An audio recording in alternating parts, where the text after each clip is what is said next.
Now, dearly beloved, we are gathered together here to go through this thing called interview, isn't it? You seem to like interviews, don't you?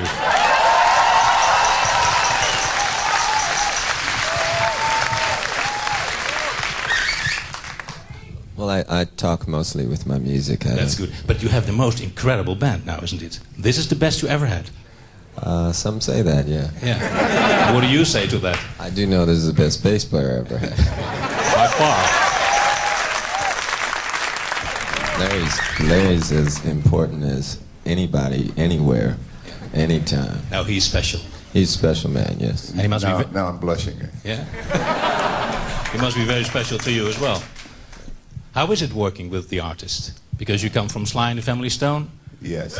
So to have a background with Sly and the Family Stone, a great band, I felt, and to be blessed enough to be in another great band, it's just a wonderful blessing. I'm very happy to be a part of the new power generation. But it must be different. Different. Sly and the Family Stone, the music that we made then was opening the doors for a lot of bands that would have come later. So it was new. We were kind of pioneering the way. Yeah. So it was a very new experience, especially doing things like Woodstock, with the 500,000 people there, and the Isle of Wight, and things like that. Yeah. But I also have the impression now that Slave is not anymore on your cheek here, that you feel fresh, new, more funky, more inspired? Yes, sir, very How much. come? Well, once you free yourself from all contractual binds, you make music differently in the studio. You're not thinking about working for someone, you're thinking about just creating for God.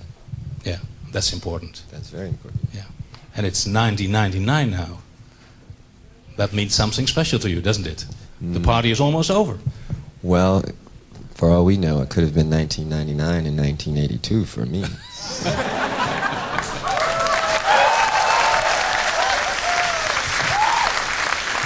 But since your first European concert was in Amsterdam in '81 in Paradiso, remember that night? No. No, it was here. Since that moment, I have the impression that you have a very long-term and affectionate relationship with European audiences. Are they different from the American ones? Can one say that? Especially Holland. He said especially in Holland, she said. Well, I tend to have a great affection for people who respond to music like I respond to it, with the deepest of love and appreciation. So all over the world you'll find different groups of people who, you know, really get into the song and dance like we do. Yeah. Holland's yeah, it's a little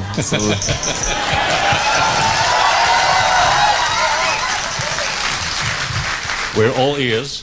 Well, what I'm trying to say is that, you know, back in 1982, when I was speculating about the year 1999, I was learning about how time is just a trick. So I try not to spend too much time reminiscing, and I'm looking forward more than anything to play with him here in Holland. I mean, that's going to be the concert.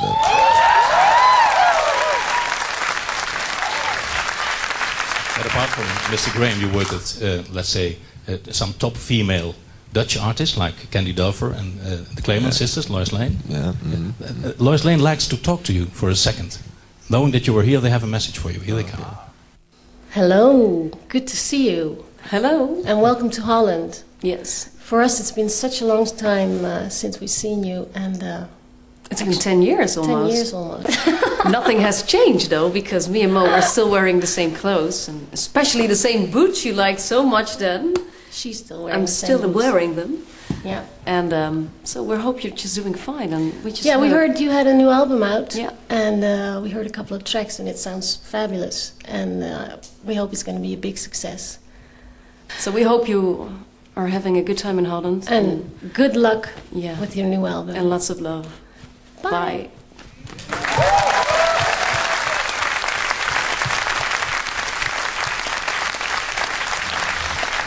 You once said, the more stuff I write, and you write a lot of stuff, the closer I come to my own destination. What's your definition of your own destination? I would say the complete oneness with the Spirit of God and knowledge of the truth. Larry and I have been he's been so kind as to help me with a lot of things that I didn't quite have a firm grip on. There's a lot of temptation out in the world, and it can confuse you and get you wrapped up in something that keeps you from the truth. But with a loving brother like that by your side, usually you do all right. Yeah. So you are a loving brother, aren't you, Mr. Graham? I try to be. You always succeed in doing that, or? Yeah, so, yeah, I feel so. We have a very close relationship. We spend a lot of time digging deep into the truth and deep into gaining more knowledge and drawing closer to our Creator, and that's very, very important. And then as a result, then you become closer to people around you that you love and that love you. Yeah. So working with the artist is more than just making music. Oh yeah, we are connected heart to heart, and then out of the heart comes the music. That's the gift. But if we weren't connected heart to heart, then it would just be playing music with another musician, you know. And he's done that. I've done that. You know. Now is a special time in our life. We get a chance to play with people that we really, really, really care about deep inside. Yeah. Can you always follow him in his very, let's say, specific ideas? Well, he allows me freedom of thought, freedom of expression, you know. So, why are you laughing? Well, I'm actually smiling because it makes me happy, the thought, you know.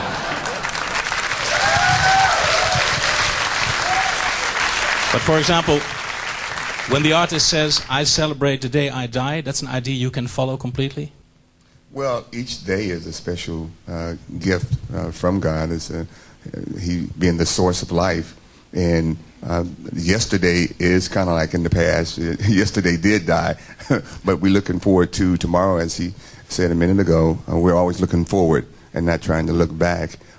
We can learn from things that we've done in the past, especially if we made some mistakes, and especially gain wisdom by applying the knowledge that we've gained in the past, and that'll help us to have a more successful future. That's so what yeah, it's we're all about. yeah. So we're always looking forward, not only with our spiritual life, but our family life, and also with our music. We're always looking straight ahead. Once a person gets a firm grip of life and death, then they fully understand both. For example, you had how many birthdays? Me? What do you think? Well, I know that you had one birthday. Yeah. You were born Yeah. on a certain day. Absolutely. You had no more birthdays after that. So I don't celebrate birthdays, so that stops me from counting days, which stops me from counting time, which allows me to still look the same as I did 10 years ago, just like that lady said.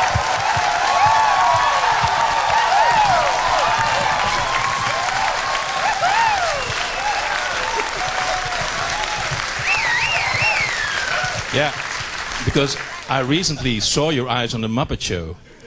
You looked so happy there. Was it a party? Yeah. Well, these days I'm happy every day. Fine. Do you still have the same firm belief in reincarnation? Since you don't count days and don't count birthdays? Do you still have the firm belief in not wearing ties? Yeah. I saw you coming in, because normally I'm wearing a tie. Really? Yeah. All right. But you look so great that I thought, well, this is the most modern thing I'm having. You look sharp. You Yeah, look sharp. thank you. I have to count my birthdays. You don't have to. Is it the best album you ever did? That's the best one this week. I record a lot. No, but you have an idea about that, because, for example, you're working with Sheryl Crow, one of the funkiest people in the business, isn't it? Yeah. And Mr. Graham, is he also one of the funkiest people in the business? Mr. Graham? Yeah. No. What y'all think? Always go to the people. I always defer to the people. I don't, we don't listen to critics, we listen to them. Great. Final question. You once made a very intriguing remark saying that sex is the highest form of spirituality on earth. Could you elaborate on that? I could. And would you? No. Thanks very much. Thanks for being here.